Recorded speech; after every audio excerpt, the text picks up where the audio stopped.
We're joined by a really special panel live on Business Tonight. Joining us live on Business Tonight is Sanjay Nair, CEO of GAAR India, Dinesh Khanaba, Deputy CEO and Chairman Tax at KPMG, and Punita Kumar Sinha, Managing Partner at Pacific Paradigm Advisors. Sanjay Nair, I want to start this off with you first. Do you think the deferment of GAAR by a year is something that the market and FIIs are going to cheer?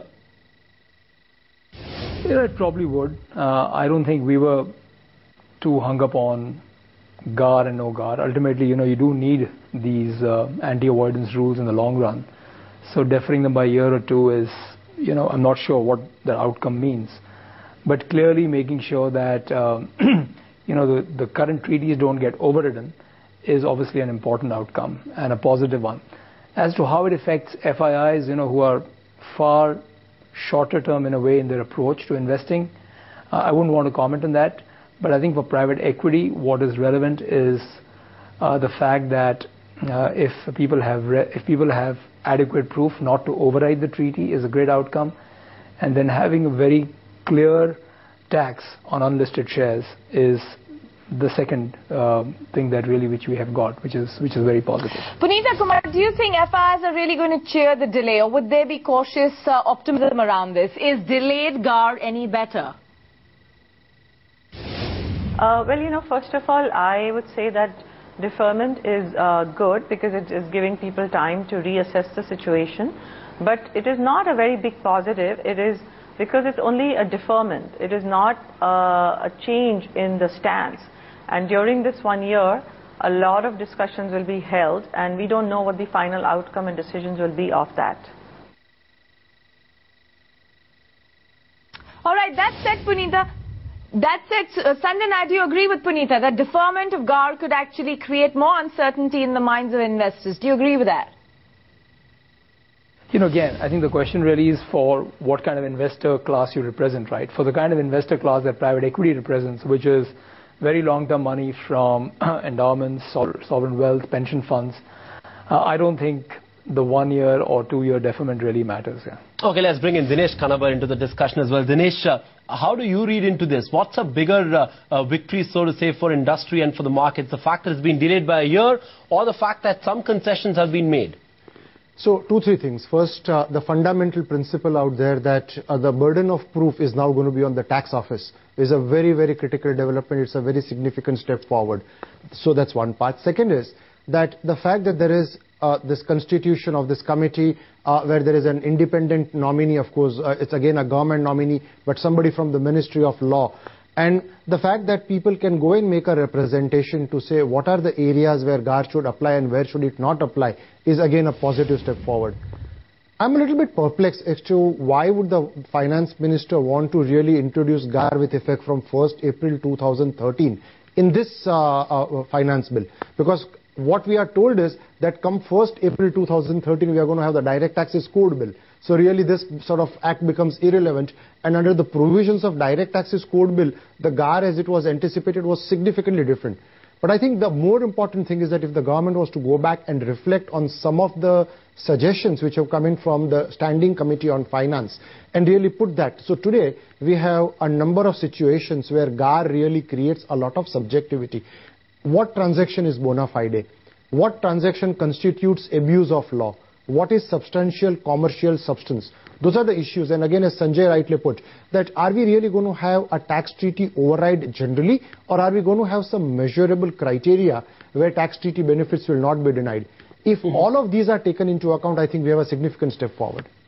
I want to get Punita in as well, because Punita, like Dinesh was pointing out, the finance minister has also constituted a committee that will look into some of these aspects that Dinesh was talking about of GAAR implementation after consulting FIIs. Do you believe that eventually GAAR could get significantly watered down? Well, I guess that's the main purpose of a dialogue, is that there will be discussions and there will be a solution. Now, obviously, what you have to keep in context here is that every country is looking at ways to raise revenues, because we are facing a fiscal deficit situation in India, but we're also facing similar situations in other countries. So this tax issue is being brought up in a number of different countries as well. And to the extent that there is ultimately some tax put on the foreign investor, but it is done after discussion and in a more transparent manner, I think the foreign investors would probably accept it, and obviously not everybody would be happy with it.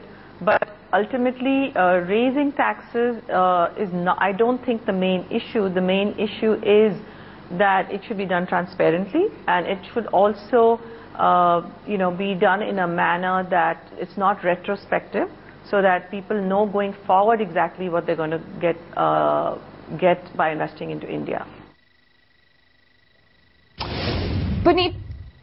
Punita, but even though there may be some respite as far as GAAR is concerned, the government is very clear that the retrospective change to tax law stays despite a lot of pressure from the industry.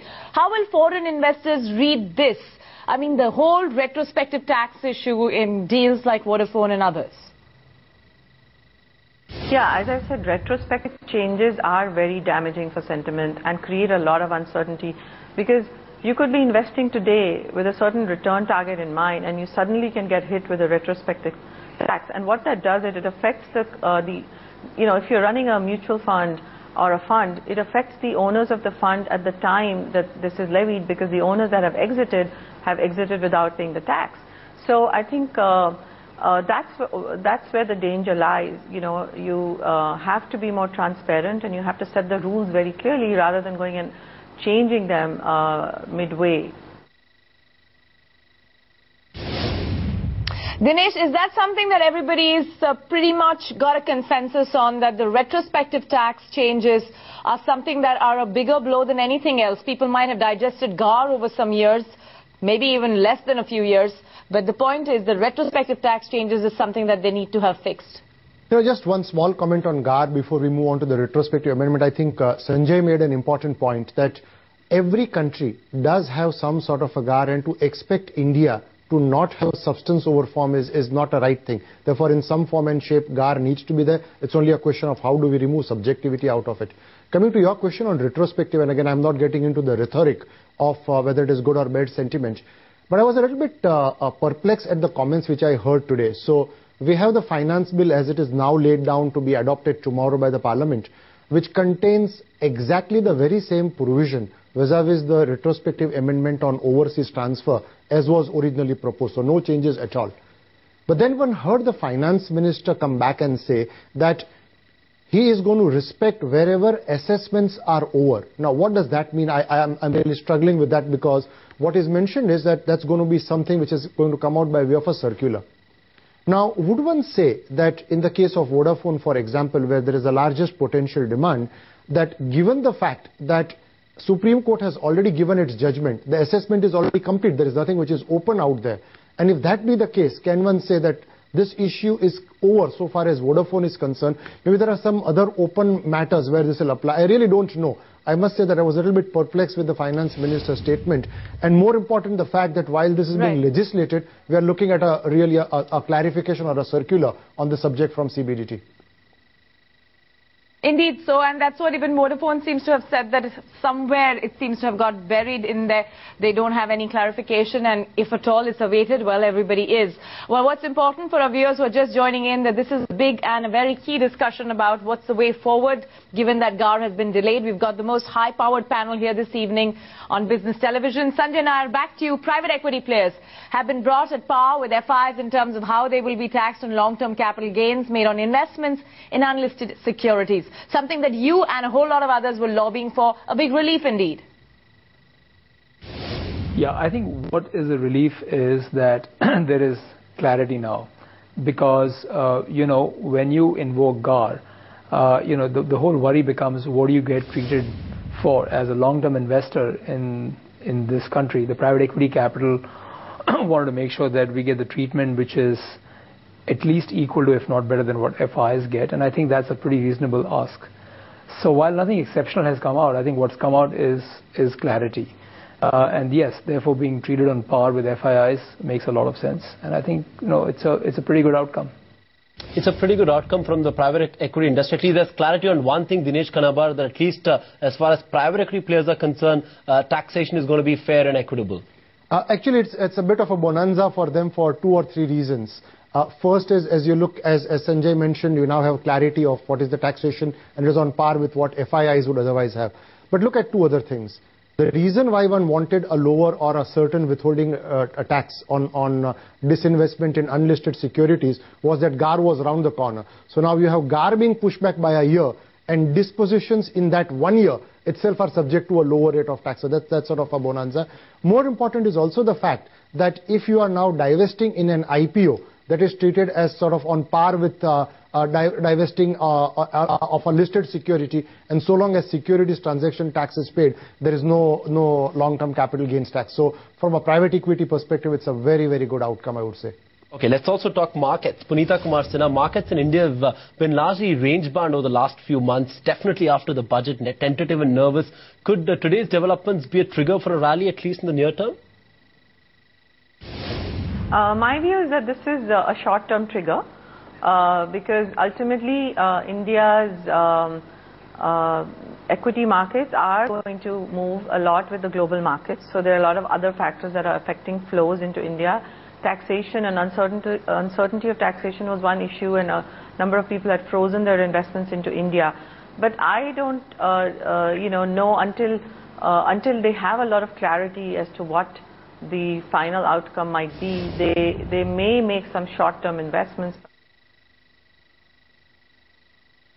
Okay, Punita, so there's no clarity whether the markets will really take this as a trigger and move into the long term on a bounce back, on a serious bounce back, not like the kind that we saw today. Sanjay Nair, your take on equity markets, range bound, or is there going to be a little bit of a comeback by FIIs?